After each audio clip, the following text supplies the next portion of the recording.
განიხილავს თუ არა პარლამენტი პატრიარქის ინიციატივას აბორტის თემას ხელისუფლებისა და ოპოზიციის წარმომადგენლების აქტიური გამოხმაურება მოჰყვა.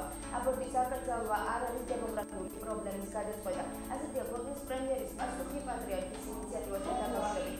სიტყვით მთავრობაში ამ საკითხის აქტიური განხილვა დაიწყება, თუმცა პრობლემის მოგვარებით გაზრდილი ივანიშვილი უფრო მეტად სოციალური და ეკონომიკური მდგომარეობების გაძლიერებაში ხედავს.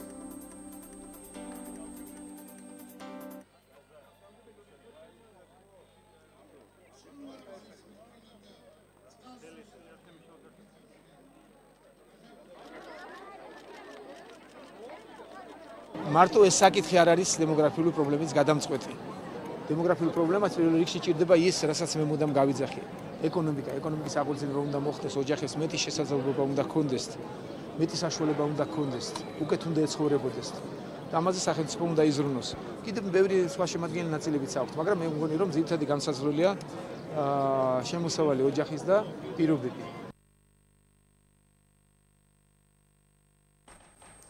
სრულიად საქართველოს კათოლიკოს პატრიარქმა ილია მეორემ აბორტის აკრძალვასთან დაკავშირებული ინიციატივა საღდგომო ეპისტოლეში გააჟღერა. მისი თქმით, საქართველოში, როდესაც ასეთი მძიმე მდგომარეობაა დემოგრაფიული თვალსაზრისით, სახელმწიფომ უნდა მიიღოს კანონი აბორტის აკრძალვასთან დაკავშირებით. პატრიარქი აცხადებს, რომ თუ ოჯახი ვერ შეძლებს ბავშვის გაზრდას, მასზე ეკლესია იზრუნებს. სტატისტიკური მონაცემებით საქართველოში წელიწადში ოფიციალურად 36,000 აბორტი კეთდება, რაც რეალურ ციფრზე გაცილებით ნაკლებია.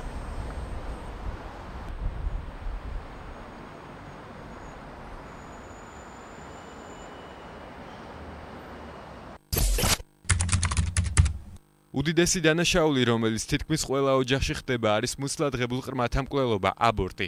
მე ადრეც შევეხე ამ თემას, მაგრამ კვლავ მინდა მასზე ყურადღების გამახვილება. ბოროტმოქმედის სიკვდილით დასჯა მრავალ ქვეყანაში და მათ შორის საქართველოშიც აკრძალულია და ეს კარგია, რათა ადამიანს მიეცეს ცოდვის გამოსყიდვის შესაძლებლობა. აბორტი კი არის მშობლების გადაწყვეტილებითა და მონდომებით სრულიად უსუსური, უდანაშაულო არსების საზარელი მკვლელობა. ამ მკვლელობის უშუალო თანამონაწილეა ექიმიც. დღემდე დაუბრკოლებლად ხორციელდება ჩვილების ეს მოწყალო ხოცვა და მათ აქტიური დამცველი არავინ ყავთ, არც სახელმწიფო და არც საზოგადოება. დღეს გიორგობა წმინდა ეკლესია დღეს დიდმოწამე გიორგის აღსრულების დღეს აღნიშნავს. დღესასწაულთან დაკავშირებით ყველა მოქმედ ტაძარში სადღესასწაულო წირვა-ლოცვა აღევლინა. წმინდა გიორგი ქართველი ერის მფარველად მიიჩნევა და იგი საქართველოში განსაკუთრებულად უყვარს. წმინდანი მესამე საუკუნის მეორე ნახევარში კაბადოკიაში დაიბადა. მოგვიანებით წმინდა გიორგი მხედართმთავარი გახდა. ქრისტიანებზე დევნის დაწყების შემდეგ იგი რომის იმპერატორს განუდგა. კერპთაყვანის მცემელმა რომის იმპერატორმა წმინდა გიორგის ქრისტეს უარყოფა მოსთხოვა. უფლის შეწევნით მან მრავალი სატანჯველი დაითმინა. მათ შორის ბორბალზე გაკვრა. წმინდა სამას სამს ეს არის წმინდა გიორგის დღესასწაულის. წმინდა გიორგობა წელიწადში ორჯერ არის იცით. დღეს არის მისი თავის კვეთის დღე, ანუ გარდაცვალების დღე, მას თავი მოკვეთეს წმინდა გიორგის ამ დღეს. მთელი მსოფლიო აღნიშნავს ამ დღესასწაულს და მე სრულიად საქართველოს ულოცავ ამ დღესასწაულს. დღეიდან წმინდა შვიდაული დაიწყო. ბრწყინვალე შვიდაულის ყოველ დღეს ტაძრებში სადღესასწაულო ლიტურგია სრულდება და მორწმუნეებს ზიარების მიღების შესაძლებლობა აქვთ. აღდგომის შემდეგ კვირა მზგებსია და მრევლს ყველანაირი პროდუქტის მიღება შეძლება. დღესვე მართლმადიდებლური ეკლესია საფლავთა კურთხევის დღეს აღნიშნავს. ამ დღეს მორწმუნეები მიცვალებულთა საფლავზე გადიან, რათა უფლის აღდგომა მათაც ახარონ. გიორგობის დღესასწაულის გამო მიცვალებულთა საფლავზე გასვლასთან დაკავშირებით აკრძალვა არ არსებობს.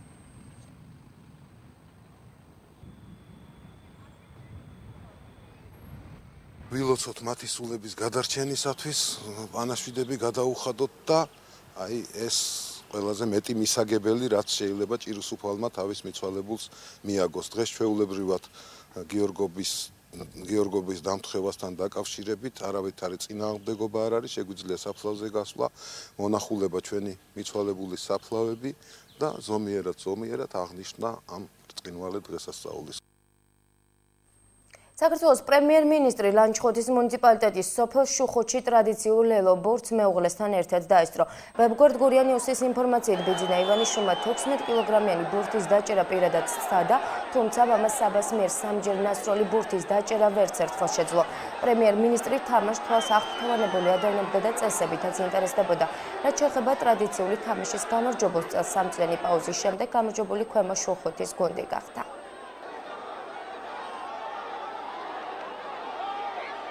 მოგილოცავთ გამარჯვებას. მაგარი დღე დაემთხვა აღდგომა დღეს. თქვენ მოელებმა გაემარჯვეთ ზემოელებზე. საქართველოს გაემარჯვა და ეს ჟინი რაც თქვენ გქონდათ რაც თქვენ აჩვენეთ, აი ამ ჟინით უნდა ავაშენოთ ჩვენი ქვეყანა. რა თქმა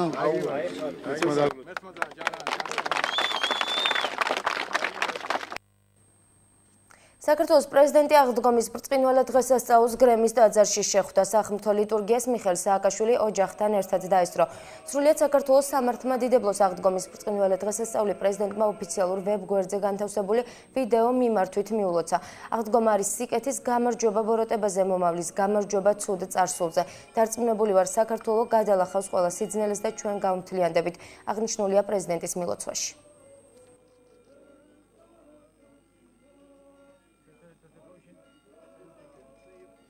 ჩვენ ბავშვობაში აღდგომა იყო ერთადერთი საეკლესიო დღესასწაული, რომელიც ჩვენ ვიცოდით, მთელი წელი საგანგებოდ მემზადებოდით ხოლმე მისთვის. აღდგომა არის სიკეთის გამარჯვება ბოროტებაზე, მომავლის გამარჯვება ცუდ წარსულზე. და პირველად ალბათ ჩვენ მტერს 2008 წლის შემდეგ გონია ახლა რომ ახლოს არის იმასთან რომ საქართველოს საბოლოოდ დაამარცხოს, გაანადგუროს და მე ვფიქრობ ის ძალიან ცდება. მე დარწმუნებული ვარ რომ საქართველოს გადალახავს ყველა სიძნელეებს, დარწმუნებული ვარ რომ ჩვენ გავაგრძელებთ განვითარებას, ჩვენ ავღორძინდებით, ჩვენ გამთლიანდებით.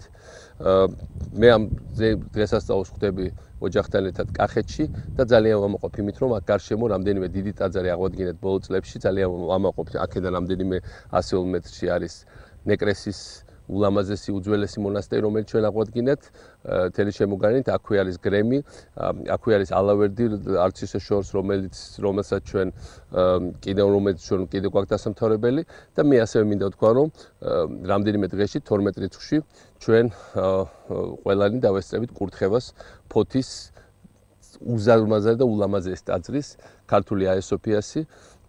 მე მინდა დავპატიჟო გურის, სამეგრელოს, აფხაესის, აჭარის, მთელი საქართველოს მაცხოვრებლები, საზოგადოება ამ დიდებული ტაძრის გახსნაზე ასევე ფოთში, იმიტომ რომ ამ ტაძრითაც ძალიან ვამაყობ მე, ისე როგორც სხვა ტაძრებით, რომელიც ბოლო წლებში გავაკეთეთ. მინდა ყველა ქართულ ოჯახს უსურვო ბედნიერება, უკეთესი მომავალი, ხნეტყოფნა და გამარჯვება. გილოცავთ აღდგომის დღეს. საქართველოს პრემიერ-მინისტრი კი აღდგომის ბრწყინვალე დღესასწაულს მშობლიურ მხარეში შეხვდა. სააღდგომო ლიტურგიას ბიძინა ივანიშვილი ოჯახის წევრებთან ერთად წმინდა გიორგის სახელობის ეკლესიაში დაესწრო და სრულიად მართლმადიდებლურ სამყაროს ბრწყინვალე დღესასწაული ტაძრიდან მიულოცა. აღდგომის ბრწყინვალე დღესასწაული უდიდესია ქრისტიანულ დღესასწაულთა შორის. ყველა მართლმადიდებელი ქრისტიანისთვის ეს ყველაზე დიდი სიხარულისა და იმედის მომტანი დღეა, აღნიშნავს პრემიერი.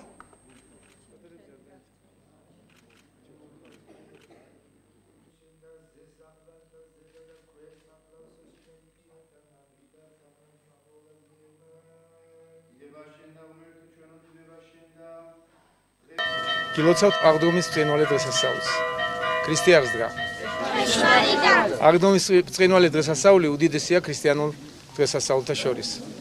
ყველა მართლმადიდებელი ქრისტიანისათვის ეს ყველაზე დიდი სიხარულისა და იმედის მომტანი დღეა. სიცოცხლის სიკვდილზე გამარჯვების, სულიერი ამაღლებისა და საყოველთაო განახლების დღესასწაული. ამ დღეს ხარობს და ერთმანეთს ულოცავს მთელი ერი. კიდევ ერთხელ გილოცავთ აღდგომის ბრწყინვალე დღესასწაულს. ქრისტიანს დღა. ყველას და ეს არის. ახლა კი დრო ამინდის პროგნოზს გავეცნოთ. წალკაში დღისით +21, ღამით +7 გრადუსი სითბო მოსალნელი, თეთრი წყაროში ჰაერით დღისით 22 გრადუსამდე გაჩნდება, თმანისში დღისით 19, ღამით 3 გრადუსი სითბო მოსალნელი, ბოლნისში დღისით 20, ღამით +10, 27 გრადუსამდე გაჩნდება ჰაერი მარნეულში, თბილისში 27, ღამით +11 გრადუსი დაფიქსირდება. სინოპტიკოსები 28 გრადუსს ვარაუდობენ გარდაბანში, რუსთავში კი ასევე 28 გრადუსი, ხოლო ღამით 11 გრადუსი სითბო.